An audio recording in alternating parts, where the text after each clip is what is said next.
Welcome to the Hard Questions, Real Answers podcast. I'm your host, Pastor Nat, and we are at NRB 2022. We are wrapping up a great week, and we are wrapping it up in a big way. We have Steve Arterburn back on the program. Steve, good to have you back here. Thanks, Nat. Always good to be with you. Well, Steve, let's see. You've written like 1,000 books, and, I don't know how many books you've written, a lot, but you have New Life Clinics, which is an incredible ministry to help get people's life back on track. You have a podcast going on right now. I'm blessed greatly to be doing the stuff that I'm doing, and it's good to be with you. Well, it's great to be with you. I'm excited for what's coming, and today I want to talk about forgiveness. It seems like in counseling sessions, forgiveness is always coming up.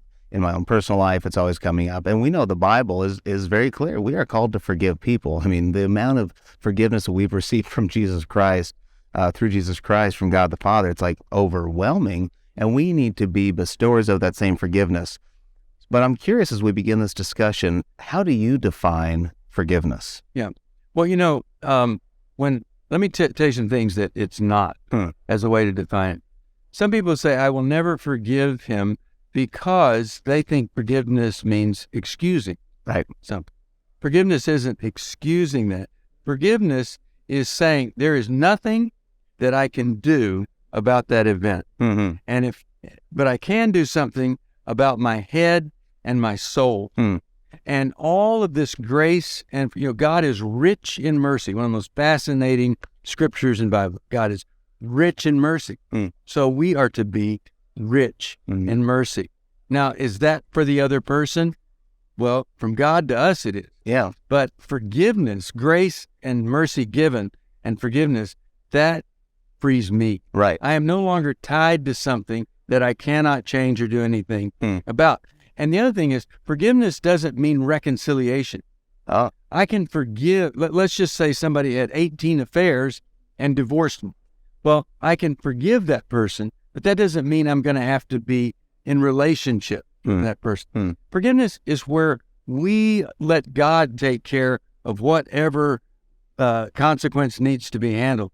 But I am no longer going to let real estate in my brain be taken up by a hurt, a past event, a sick person, right, a troubled person. I'm not going to let that infect me or carry that around with me. So I'm freeing myself from a past event I cannot change when I forgive. So do you think forgiveness then is a process, or is it an instant thing that you need to force? Well, great question, because a lot of times Christians think that they have to forgive instantly.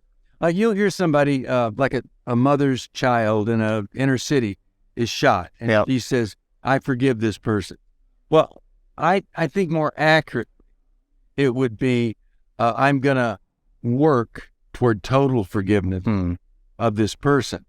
And what we sometimes do when we forgive too quickly is we are excusing person's unfair. Okay, I forgive you, and hoping that everything's going to be great and wonderful. Well, what I'm really doing is I'm excusing and I'm wishing rather than having true hope. So it's important that we forgive in increments that need to be used. If someone kills my child, and that might be a 2-year process. Yeah. But I want to enter that process. And you can kind of start building a bridge toward forgiveness while the raging waters of anger and disappointment and bitterness are still raging. You can start that. But like when I was married, I was married previously, and my previous wife, after 20 years of a really hard marriage, she had an affair, and then she divorced me. And she left, and I raised our child. I can show you a beautiful picture of her. Got married 2 weeks ago. But anyway, I entered a process, and if I had said instantly, I forgive her, it would have been a lot. I needed to do some work, and I am so grateful I did that work, because she's not up here. Right. That event is not up here. I eventually was able to pray good things for her, and my motive was that she was the mother of my daughter, and I wanted good things for her. So I know that really horrible things take time. It is a process. And one of the things that we leave out in that process, you really need to grieve what that event or what they did to you, what it took from you. Right. Did it take your innocence, virginity? Did it take the life of somebody? Did it take away your hopes and dreams? When we can grieve what was lost, then we're more able to embrace what we have and accept that. And that helps us to be free from that event we cannot change. That's really helpful, because I think so many people, they feel pressure to do this instant forgiveness, and it really short circuits the whole benefit and the long-term effects for you, maybe for that person, but even between you and God. I mean, I even see that with our own kids. We've got 3 boys, and they love to just make each other miserable some days. Right. And I was one of 3 boys. Yeah, you get it. And so they'll be like, well, he needs to forgive me. And I go, no, yeah, he does need to, but give him some time. Yeah. I mean, you just hit him and, it's like, it's going to take some time. It's okay. It's a process. But, so one of the questions I get at the ministry is, okay, well, doesn't the Bible say that if we don't forgive others, then God's not going to forgive us? So, what if I, for some reason down the path, can't forgive this person? Am I not going to be forgiven? How do you respond to something like that? I think that's one of the most mysterious scriptures that I've read, because, if you accept Christ, you're saved. Right. And then it says, well, if you don't forgive others, you're not going to be forgiven. So what I think is that the person that is not able to forgive may not ever have fully accepted Christ, because if you accept 100% agree. If you accept Christ and you know who you are, and the pain he went through so that you could stand before a holy God, you are going to forgive other people. I have done, I paid for an abortion when I was in college, and it was the most regretful thing I've ever done. Compare that to my previous wife having an affair. What she did was nothing compared to what I did. Right. So having received God's forgiveness for that, and know that there's something beyond sin and horrific tragedy like that, I would be foolish not to forgive someone else. A lot of people think, as I did in the beginning, I've sinned too much, I've gone too far. But I was telling you about my wife and I doing the 1-year Bible for men, 1-year Bible for women. When there was a day in February, in the 1-year plan, there's an Old Testament, a New Testament, Psalm, and a Proverbs.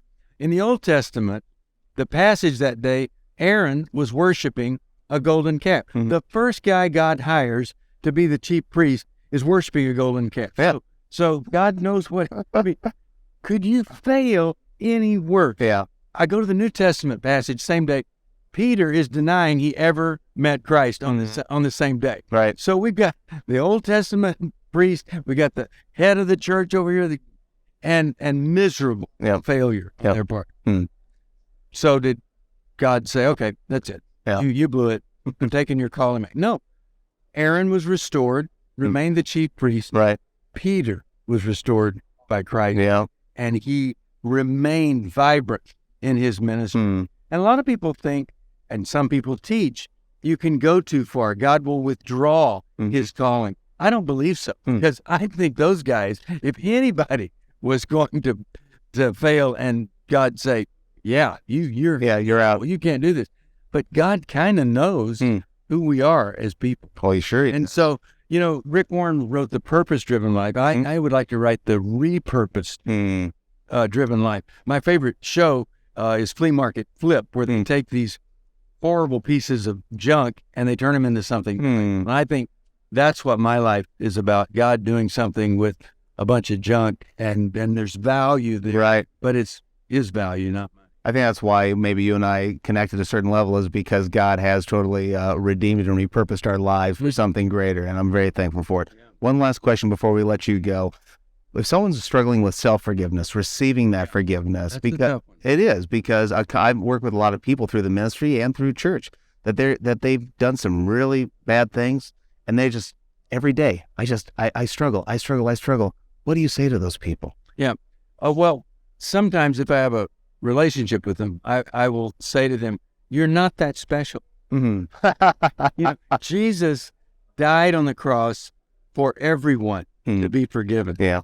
And he didn't stand up there and on the cross and say, well, except if you do this or that. So here's this gift that he paid a big price. He didn't just die on the cross. He was tortured beyond all measure. Right. And so he gives you this gift, and you're saying to him, I am refusing this gift. Yeah. I'm refusing to, if he gave you a pair of shorts and a T-shirt, you're saying, not that gift. I don't want blue. No.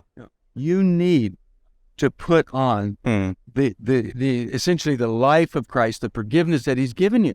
And you need to think about this. Yeah. He paid the price for that. Why aren't you accepting that gift?